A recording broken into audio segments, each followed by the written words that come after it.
A história não acaba na cruz.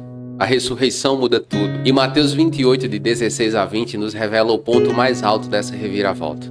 Prepare-se para testemunhar o momento em que Jesus ressuscitado se encontra com seus discípulos. Não como um fantasma, mas como o Cristo vivo e poderoso. Vamos explorar a montanha sagrada, cenário escolhido por Jesus para transmitir sua última mensagem. Um chamado que ecoa através dos séculos. Desvendaremos o significado da grande comissão, um mandato que supera o tempo e as fronteiras, desafiando cada um de nós a participar da transformação do mundo. Você descobrirá a importância de palavras antigas como ide, fazer discípulos e batizar, e como ainda hoje elas ressoam com urgência em nossos dias, revelando o propósito de Deus para cada um de nós. E o mais importante, vamos desvendar a promessa extraordinária de Jesus, uma garantia de presença constante que nos capacita a enfrentar qualquer desafio. Prepare-se para ser inspirado, desafiado e transformado pela mensagem atemporal do Evangelho. Mas antes de continuar, não esqueça de deixar o like, se inscrever no canal e ativar todas as notificações para não perder nenhuma das nossas mensagens. E fique comigo até o final, porque há uma palavra de Deus para você. Os 11 discípulos foram para a Galileia, para o monte que Jesus lhes tinha designado. Aqui, os 11 discípulos encontram Jesus ressurreto na Galileia, um local muito importante para eles, porque é o lugar onde tudo começou. A palavra grega poreuomai, traduzida como foram, implica uma jornada intencional, refletindo a obediência dos discípulos à ordem do Senhor Jesus. O encontro aconteceu em um monte que no Antigo Testamento é símbolo de revelação divina e estabelece um paralelo com Moisés recebendo a lei. O encontro me faz lembrar do Sinai, onde Moisés recebeu as tábuas da lei. Agora, Jesus, o unigênito do Pai, entrega aos apóstolos a missão de tornar conhecida a nova aliança, o seu Evangelho. A frase "para o monte que Jesus lhes indicara" destaca a autoridade do Senhor Jesus. Ele não apenas instrui, mas determina o local para este encontro tão importante.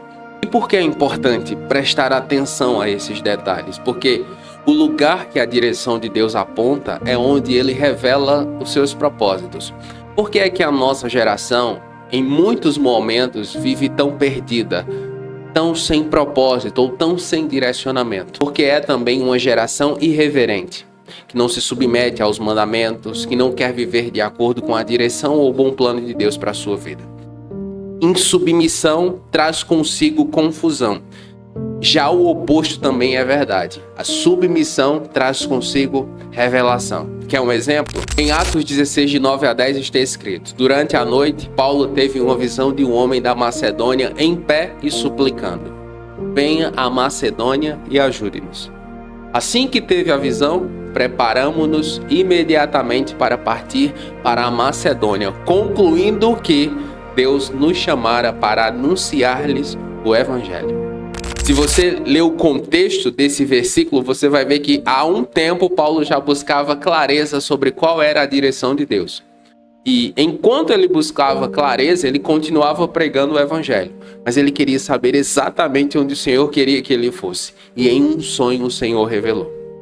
Cada passo de obediência nos aproxima da vontade de Deus. Quanto mais eu e você temos um coração sensível à direção de Deus, mais da sua vontade viveremos. Em Josué 3:5 está escrito: então Josué disse ao povo: consagrem-se, pois amanhã o Senhor fará maravilha entre vocês. Você quer ir mais fundo no conhecimento de Deus? Você quer ter um novo relacionamento com Ele? Obedeça, consagre a sua vida. Por que isso? Porque o novo de Deus em nossa vida começa com um passo de fé. Portanto, vão e façam discípulos de todas as nações, batizando-os em nome do Pai e do Filho e do Espírito Santo, ensinando-os a obedecer a tudo que eu lhes ordenei. O Senhor Jesus, após a ressurreição, dá aos discípulos a grande comissão. O verbo grego poreutentes, isto é, indo, indica um movimento contínuo, um chamado para levar o Evangelho além das fronteiras. A ordem, façam discípulos, dá ênfase ao discipulado, não apenas à conversão. Ou seja, da mesma forma que o Senhor Jesus discipulou os 12, todo cristão é chamado para fazer discípulos. Batizar era um ritual judaico de purificação, que agora recebe um novo significado: união com Cristo. A palavra grega para ensinando é didascontes e implica instrução contínua, transmitindo não apenas informações, mas um modo de vida. A promessa "estou convosco" garante a presença do Senhor Deus, encorajando os discípulos em sua missão global. Fazer discípulos é um chamado para todo cristão. Não é chamado só para o pastor ou para o pregador. É um chamado para todo cristão. Uma vez que eu e você nascemos de novo, somos chamados a fazer discípulos. Em Atos capítulo 1, versículo 8, isso fica ainda mais claro, com a promessa: "Mas receberão poder quando o Espírito descer sobre vocês, e serão minhas testemunhas em Jerusalém, em toda a Judéia e Samaria e até os confins da terra." O cristianismo é muito mais do que ter a Bíblia e ir à igreja uma vez por semana. O cristianismo é um novo modo de vida, em que nós somos transformados e essa transformação impacta a vida de outras pessoas. Ensinar outras pessoas a seguir a Jesus é tão importante quanto evangelizar. Por muito tempo a igreja ela deu ênfase à pregação. E sim, muitas pessoas se converteram, mas faltava discipulado. E aí, embora muitas pessoas se convertessem, muitas pessoas também abandonavam a fé, porque lhes faltava instrução. Tanto uma coisa quanto a outra é importante. Fazer discípulos é mais do que tornar Jesus conhecido, é ensinar como viver o cristianismo. E neste sentido, em 2 Timóteo 2,2, o apóstolo Paulo diz ao jovem pastor: "E o que você ouviu de mim, na presença de muitas testemunhas, entregue a homens fiéis que sejam capazes de ensinar também a outros." Eu e você somos chamados a imitar o estilo de vida do Senhor Jesus e ensinar outras pessoas a viver essa vida. Em 1 Coríntios 11:1, o apóstolo Paulo diz: "Tornem-se meus imitadores, como eu sou de Cristo." Ele era um espelho de como servir a Cristo. Esse é o comprometimento que eu e você precisamos ter na nossa geração. "E eis que eu estou convosco todos os dias, até a consumação dos séculos." O Senhor Jesus concluiu a grande comissão com uma promessa poderosa: "E eis que eu estou convosco todos os dias, até a consumação dos séculos."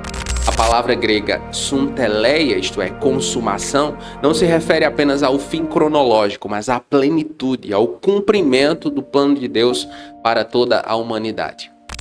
A frase "todos os dias" enfatiza a constante presença e ajuda do Senhor Deus, não apenas em momentos especiais, mas no dia a dia da nossa jornada cristã. A palavra grega convosco, isto é, met imon, expressa intimidade e companheirismo. Jesus não apenas envia seus discípulos, mas caminha ao lado deles, garantindo que nunca estarão sozinhos na tarefa de fazer discípulos e ensinar a palavra até que o reino de Deus seja plenamente estabelecido. O Senhor Jesus está conosco todos os dias, meu irmão, minha irmã. Particularmente, essa promessa fez muita diferença na minha vida e no desenvolvimento da minha fé. Porque uma vez que eu soube que o Senhor Jesus estava comigo e queria estar comigo, me dando atenção, eu também quis estar com Ele. E essa intimidade, esse investimento em tempo a sós com Jesus, certamente foi uma das coisas que mudou a minha vida. Uma das coisas que todo cristão precisa aprender é a ser satisfeito, satisfeita em Deus. Muitos cristãos, eles querem as bênçãos de Deus, eles querem o que Deus pode fazer por eles. Mas Deus mesmo não é muito importante, eles não o amam. E isso faz toda a diferença, toda a diferença, toda a diferença. Por quê? Porque a presença de Deus garante sucesso na missão que Ele nos dá. Uma vez que nós temos prazer em Deus, nós nos relacionamos com Ele porque o amamos, a Sua presença está conosco, a missão dEle para a nossa vida prospera. Em Isaías 41, versículo 10 está escrito: "Porque eu sou o Senhor, o seu Deus, que o segura pela sua mão direita e lhe diz: não tema, eu o ajudarei. Olha que promessa sensacional. Mesmo nos momentos mais difíceis, mesmo nos vales mais profundos, quem ama ao Senhor não está sozinho, não está sozinha, está recebendo a ajuda dele, a presença de Deus para quem o ama. Há conforto, fortaleza, direção e ensino para quem tem um coração quebrantado e contrito na presença de Deus. Que eu e você possamos ter esse coração. Que eu e você possamos ter prazer em Deus e em sua presença. Mais do que as bênçãos que Ele pode nos dar, que nós possamos desejá-lo. Vamos orar? Pai Santo, em nome de Jesus, nós lhe damos graças pela esperança que encontramos em Tua Palavra. A Sua fidelidade se revela na ressurreição de Cristo. E nos alegramos em saber que a morte não teve a última palavra. Senhor, somos gratos pela grande comissão, um chamado que nos impulsiona a ir além de nossas zonas de conforto e compartilhar a Tua mensagem de amor e salvação com o mundo. Que possamos ser fiéis a este chamado, fazendo discípulos em todas as nações, batizando em nome do Pai, do Filho e do Espírito Santo. Pai, dê a nós sabedoria para ensinar os Teus mandamentos e a coragem para viver como verdadeiros seguidores de Cristo. Que a Sua presença constante nos fortaleça e nos guie em cada passo dessa jornada. Que a Tua graça, Pai, nos capacite a amar como o Senhor Jesus amou, perdoar como o Senhor perdoou e servir como Jesus serviu. Que sejamos instrumentos de Tua paz, justiça e esperança em um mundo quebrantado. Nós oramos assim crendo, em nome de Jesus. Amém. A sua oferta pode fazer a diferença no Jesus e a Bíblia. Contribua usando o número de Pix que aparece na tela ou se torne um mantenedor clicando no botão Seja Membro que fica abaixo do vídeo.